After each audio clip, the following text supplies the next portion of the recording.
اور قوم سمود کی طرف ان کے بھائی صالح کو بھیجا تو صالح نے کہا کہ اے قوم، اللہ ہی کی عبادت کرو، اس کے سوا تمہارا کوئی معبود نہیں۔ تمہارے پاس تمہارے پروردگار کی طرف سے ایک معجزہ آ چکا ہے، یعنی یہی اللہ کی اونٹنی تمہارے لیے معجزہ ہے، تو اسے آزاد چھوڑ دو کہ اللہ کی زمین میں چرتی پھرے،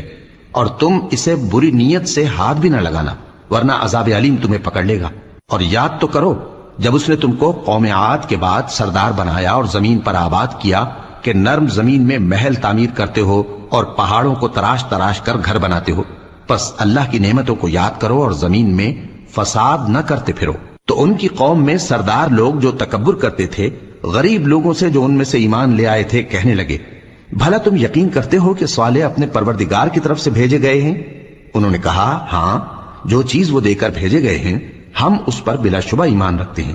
تو سرداران مغرور کہنے لگے کہ جس چیز پر تم ایمان لائے ہو ہم تو اس کو نہیں مانتے۔ آخر انہوں نے اس اونٹنی کو مار ڈالا اور اپنے پروردگار کے حکم سے سرکشی کی، اور کہنے لگے کہ صالح، جس چیز سے تم ہمیں ڈراتے تھے اگر تم اللہ کے پیغمبر ہو تو اسے ہم پر لے آؤ۔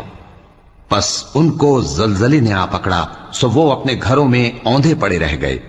پھر صالح ان سے نا امید ہو کر پھرے اور کہا کہ میری قوم، میں نے تم کو اللہ کا پیغام پہنچا دیا اور تمہاری خیر خواہی کی، مگر تم ایسے ہو کہ خیر خواہوں کو دوست ہی نہیں رکھتے۔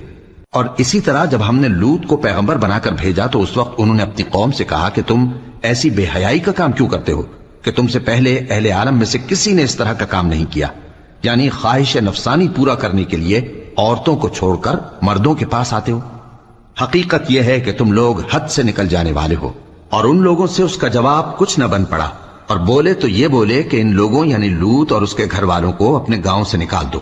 کہ یہ لوگ پاک بننا چاہتے ہیں۔ تو ہم نے ان کو اور ان کے گھر والوں کو بچا لیا، مگر ان کی بیوی نہ بچی کہ وہ پیچھے رہنے والوں میں ہو گئی، اور ہم نے ان پر پتھروں کی بارش برسائی، سو دیکھ لو کہ گناہگاروں کا کیسا انجام ہوا۔